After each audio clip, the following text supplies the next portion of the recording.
Mathias EZEAKU, o nwere ihe m chọrọ ịgwa gị. Akwa ifuru now, ana m ihe onyonyo anyị mere maka ndụ ntọ nke tọrọ your brother. Afụrụ m onilogodo, afụrụ m mwute o wutere gị. Mana o nwere ihe m chọrọ ịjụ gị. Adịghị m amụ gị amụ n'ihe mere gị. Mana ọ na-ewutesi gị ike now na ndụ ntọ tọrọ your brother. Kedu maka otu anụnwa isi nọ n'obi mgbawa?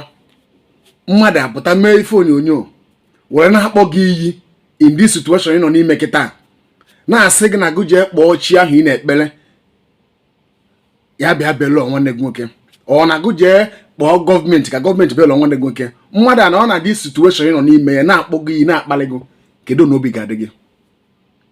Afọ m ihe vidiyo ị mere m about me na-akụ ihe niile na-ekwu, enwere m ihe mma agwa ga-agwa for now. Ekpere m bụ ka your brother pụta. Adịghị m amụ gị amụ n'ihe mere gị. Biko na-esokwa m ekwu, ọnwụkwa ndị ji nwanne Mathias so hapụ nwoke mmadụ ka ọ na-alụ onwe. Biko nụ eso m ayọ. Abịa m ịmụ Mathias amụ, mana achọrọ m ịgwa ya okwu na ọ na-ose akpali ndị mmadụ ka fa nwee problem, ọ na-ose akpali ndị Christians ha nwee problem, ọ na-akpọfe iyi na-akpali fa ndị nọ na mwute, ndị nọ na pains.